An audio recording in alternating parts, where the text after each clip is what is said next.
Sampaikan kepada kita, mari kita menyediakan hati kita untuk mempelajari firman Tuhan bersama-sama pada saat ini.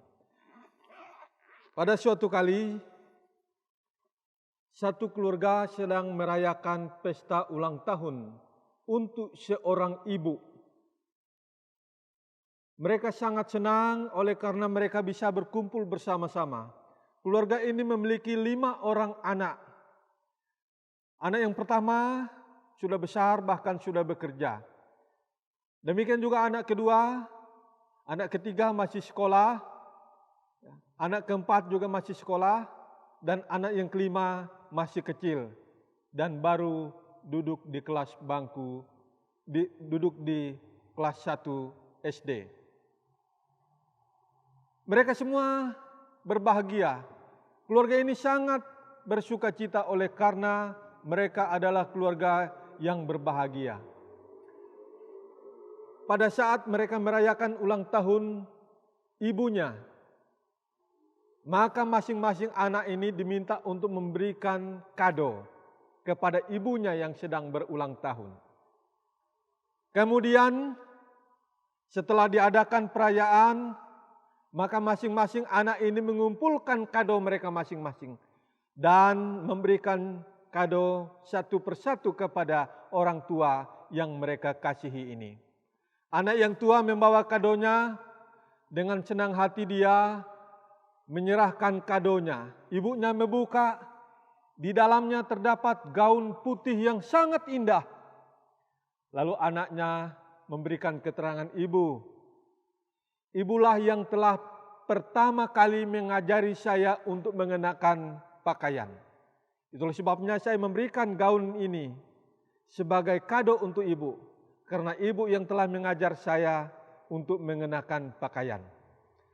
Lalu anak yang kedua juga menyerahkan kadonya. Dan kado anak yang kedua ini berisi satu pasang sepatu yang sangat indah. Dan harganya cukup mahal. Ibunya juga sangat senang menerima kado dari anak yang kedua. Lalu anak yang kedua memberikan keterangan, ibu, saya berterima kasih karena ibulah yang telah mengajarkan kepada saya untuk berjalan. Ibulah yang telah mengajarkan kepada saya pertama kali untuk mengenakan sepatu. Itulah sebabnya saya memberikan kado sepatu ini kepada ibu. Lalu anak yang ketiga juga menyerahkan kadonya kepada ibunya. Ketika ibunya membuka, ibunya melihat di sana ada satu kotak roti yang sangat enak. Ibunya senang. Lalu anaknya katakan, ibu, saya berterima kasih karena ibulah yang telah memberikan kepada saya makanan. Makanan yang pertama.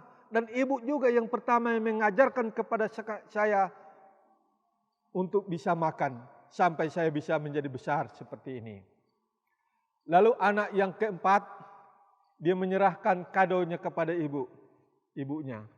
Membuka, kemudian ibunya melihat satu buku yang sangat indah. Sampul buku itu sangat bagus. Dan isinya tentang bagaimana membina rumah tangga. Ibunya senang sekali dengan kado itu. Lalu anaknya katakan, ibu, saya memberikan kado sebuah buku. Karena ibulah yang telah menjadi guru yang pertama. Yang mengajar saya pertama kali untuk bisa membaca. Sehingga saya bisa bersekolah. Kemudian anak yang terakhir, anak yang kelima, dia juga menyerahkan kotak kadonya. Yang dia sudah bungkus dengan rapi. Lalu diserahkan kepada ibunya. Ibunya menerima kado dari anak bungsunya yang baru duduk di bangku kelas 1 SD. Kemudian ibunya membuka kadonya ini. Seperti biasa, anak bungsu ini biasanya menjadi anak kesayangan, anak yang dimanja-manjakan. Lalu ibunya membuka kado itu dengan senyuman manis. Tetapi ketika ibunya membuka, dia melihat di dalamnya ternyata hanya sebotol air mineral. Ibunya agak cemberut. dan dia sembunyikan kekecewaannya. Lalu ibunya katakan, "Nak, kenapa engkau memberikan ibu hanya sebotol air putih?" Lalu anaknya katakan, "Ibu minta maaf. Ibu bagi saya bagaikan air bening, bagaikan air." Ibu ingat, kalau ibu memasak, tentu ibu membutuhkan air. Kalau ibu mencuci pakaian, ibu tentu membutuhkan air. Kalau ibu mau memasak sayur, mulai dari mencuci sampai memasak sayurnya, ibu tentu membutuhkan air. Bahkan tumbuh-tumbuhan, bunga-bunga yang ibu tanam di halaman, itu membutuhkan air. Bahkan semua hutan-hutan lebat di seluruh bumi ini membutuhkan air. Ibu bagaikan air hidup bagi dunia ini. Itulah sebabnya ibu saya memberikan 1 botol air putih. Karena ibulah air itu. Biarlah ibu akan menyirami bumi ini. Biarlah ibu akan menjadi air hidup bagi kami sekeluarga, bagi anak-anak ibu. Itulah sebabnya ibu saya memberikan kado untuk ibu sebotol air, karena ibu bagi saya bagaikan air hidup. Itulah sebabnya pada saat ini saya ingin memberi judul khotbah ini, air hidup bagi dunia. Dunia kita ini, kita dapat bayangkan seandainya dunia ini tanpa air, maka dunia ini bukan cuma gersang, tapi dunia ini pasti akan binasa. Tumbuh-tumbuhan di padang, ikan, dan apa saja unsur yang ada di bumi ini tidak akan pernah bisa hidup tanpa air. Dan air itu adalah betul-betul air hidup. Di dalam Yohanes pasal 4, ayat yang ke-14, Yesus katakan kepada seorang perempuan Samaria, "Tetapi barang siapa minum air yang kuberikan kepadanya, ia tidak akan haus untuk selama-lamanya. Sebaliknya air yang akan kuberikan kepadanya akan menjadi mata air di dalam dirinya, yang terus-menerus mengalir sampai kepada hidup yang kekal." Sesuai dengan judul khotbah saya pada saat ini, air hidup bagi dunia.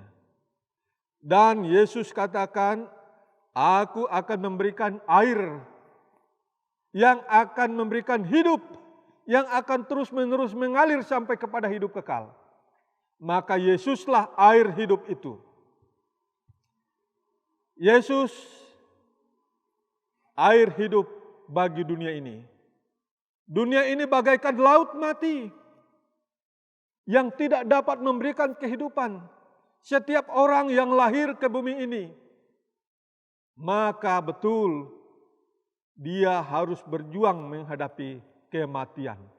Walaupun dia lahir dengan sehat, dengan kuat, tetapi fakta dunia ini menyatakan suatu saat dia akan menghadapi kematian.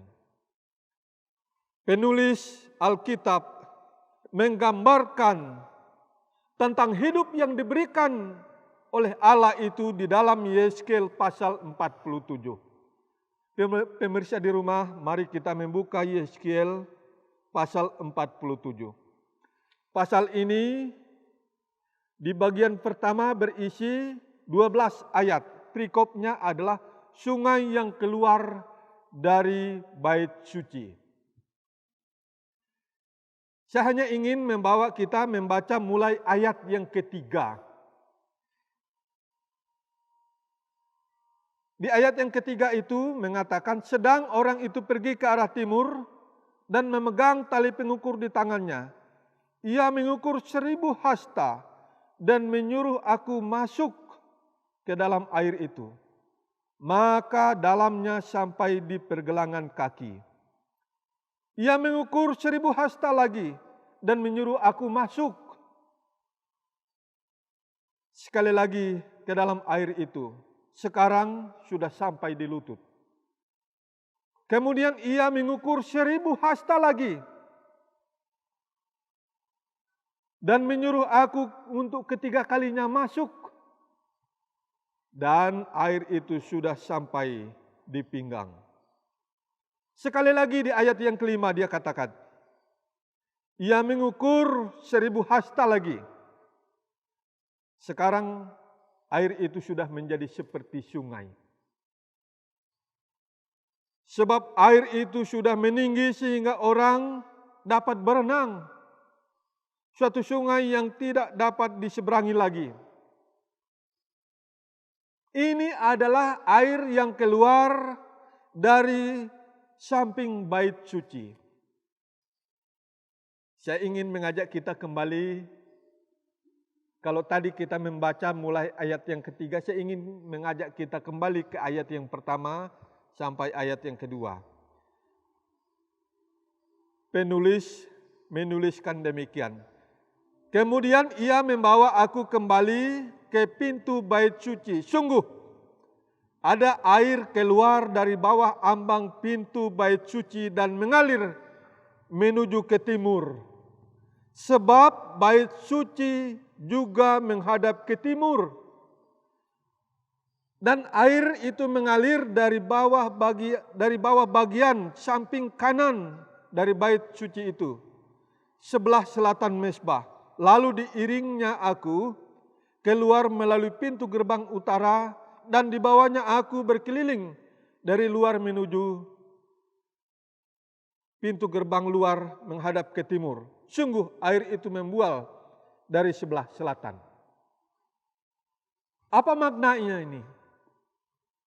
Saudaraku, para pemirsa di rumah, bait suci menggambarkan surga. Bait suci di bumi ini menggambarkan surga. Bait suci yang dibangun oleh bangsa Israel itu menggambarkan tentang surga. Dari bawah ambang pintu bait suci itu mengalir air yang kecil saja.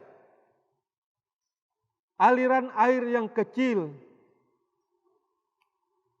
Air ini terus mengalir menuju ke timur.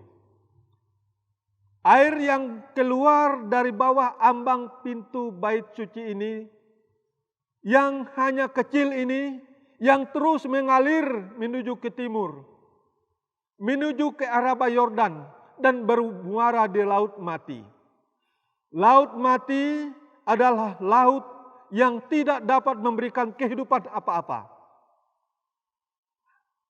Laut Mati, kenapa disebut Laut Mati? Karena memang jentik pun tidak sanggup hidup di sana. Kenapa?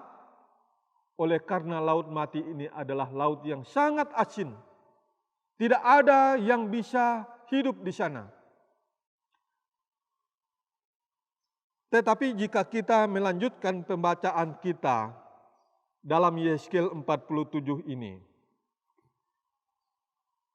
kita baca, lanjutkan ayat yang ke-6.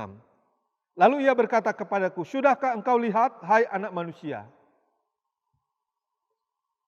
Kemudian ia membawa aku kembali menyusur tepi sungai dalam perjalanan pulang. Sungguh, sepanjang tepi sungai itu ada banyak pohon di sebelah sini dan di sebelah sana.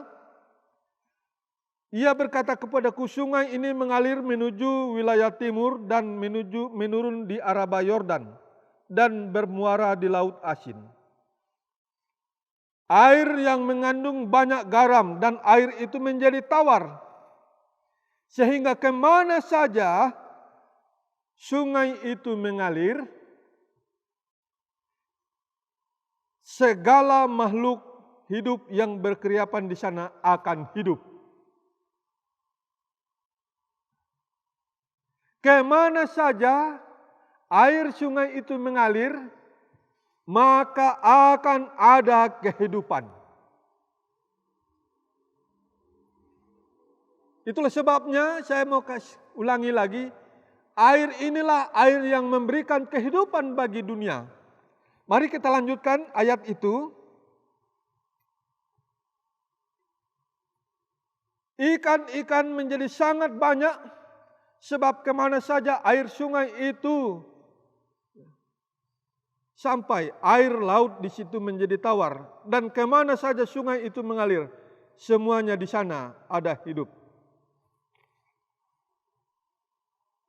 Air yang keluar dari bawah ambang pintu bait Allah itu membawa kehidupan. Dia mengalir menuju ke arah Yordan dan bermuara di Laut Asin, yaitu Laut Mati. Laut yang kita kenal sekarang yang berada di wilayah Palestina. Akan tetapi, pada kenyataannya laut ini hingga sekarang tidak dapat memberikan hidup. Itulah dunia kita ini. Dunia kita bagaikan laut mati. Betul, di dunia ini ada hidup. Tapi kehidupan yang ada di dunia ini adalah kehidupan yang sementara. Baik tumbuh-tumbuhan, pohon-pohonan, binatang, bahkan manusia. Kita semua memiliki kehidupan yang sementara. Semua akan bermuara pada kematian. Tetapi air yang keluar dari bawah ambang pintu bait suci ini memberikan kehidupan. Ini memiliki satu makna. Makna yang menjadi pengharapan buat kita. Makna yang menjadi penghiburan buat kita. Oleh karena air yang keluar dari bawah ambang pintu bait suci itu adalah menggambarkan air hidup, yaitu Yesus Kristus. Yesus Kristus turun dari sorga menuju ke bumi ini. Bumi ini bagaikan laut mati dan Yesus sumber hidup. Air hidup turun dari sorga menuju ke bumi kita untuk memberikan hidup bagi bumi ini. Untuk memberikan hidup bagi dunia kita ini. Memberikan hidup bukan hanya manusia, tetapi juga hewan, tumbuh-tumbuhan, pohon-pohonan. Di dalam Yeskel 47, Nabi Yeskel menggambarkan dengan sangat indah situasi di mana tempat yang dialiri oleh air hidup, yaitu Yesus Kristus, maka di sana ada hidup. Kemana saja sungai itu mengalir, maka di sana ada hidup. Kemana saja Yesus dibawakan, kemana saja Yesus diberitakan, kemana saja Yesus disampaikan, diterima di setiap hati manusia, maka di sana akan ada hidup. Inilah janji yang luar biasa. Kenapa Yesus harus datang? Ayat yang sudah terkenal bagi kita. Yohanes 3:16. Sebab begitu besar kasih Allah akan dunia ini, sehingga Ia mengaruniakan anaknya yang tunggal, supaya setiap orang yang percaya kepadanya tidak binasa, melainkan beroleh hidup yang kekal. Itulah sebabnya Yesus datang. Karena Allah sangat mengasihi dunia ini. Allah mau setiap orang yang ada di bumi ini boleh selamat. Yesus itu adalah air hidup. Air yang memberikan hidup bagi dunia. Dunia yang tidak dapat memberikan hidup, maka Yesus memberikan hidup bagi dunia. Kemana saja Yesus dibawa, maka di sana akan ada hidup. Kemana saja Yesus diberitakan, kemana saja Yesus diterima di dalam hati, diimani, maka dia akan memiliki jaminan hidup yang kekal. Kita berterima kasih oleh karena Yesus telah dikenal di mana-mana. Kita berterima kasih oleh karena Yesus telah diberitakan di mana-mana. Tapi itu tidak cukup. Yesus harus menjadi air hidup bagi kita. Yesus harus menjadi minuman bagi kita. Yesus harus menyucikan hidup kita. Yesus harus membersihkan hidup kita. Oleh karena hidup yang kita hidupi sekarang adalah hidup yang akan binasa. Tetapi oleh kasih Yesus, Yesus akan membersihkan kita. Yesus akan menyucikan kita. Dan Yesus akan menghidupkan kita. Kita kembali ke ayat inti kita. Dalam Yohanes 4 ayat 14. Barang siapa minum air yang kuberikan. Barang siapa minum air yang kuberikan,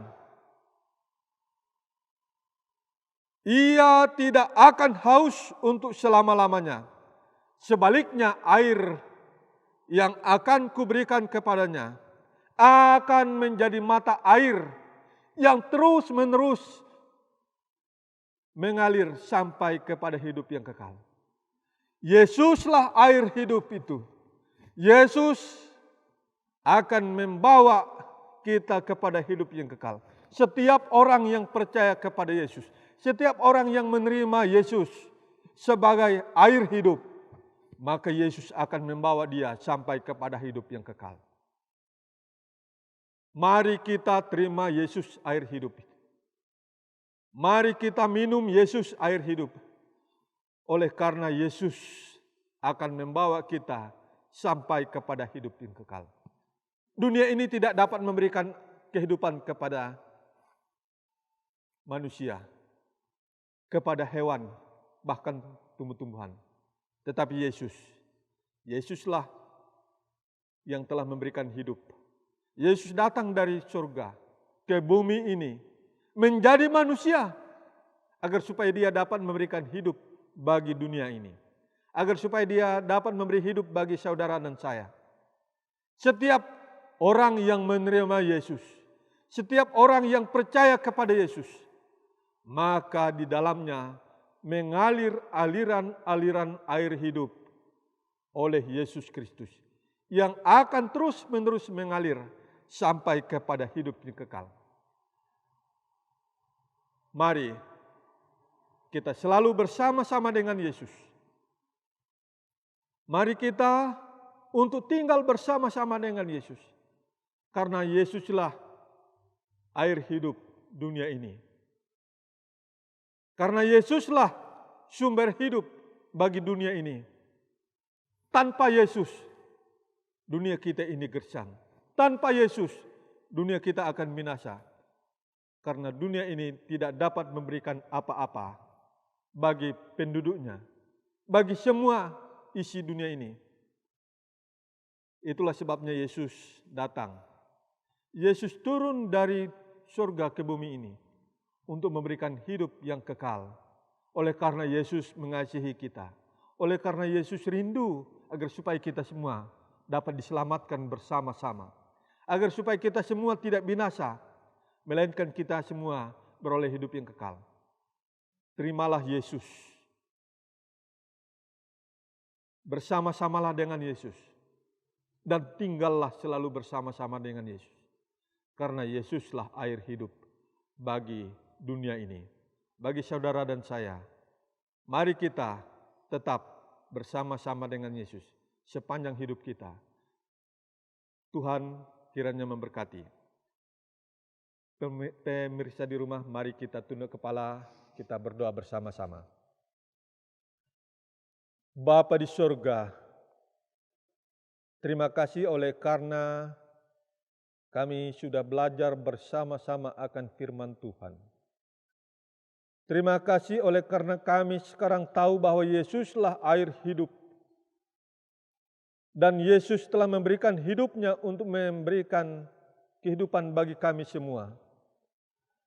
Agar kami semua boleh mendapatkan kehidupan yang kekal. Biarlah kami menyerahkan hidup kami hanya ke dalam tangan Yesus Kristus.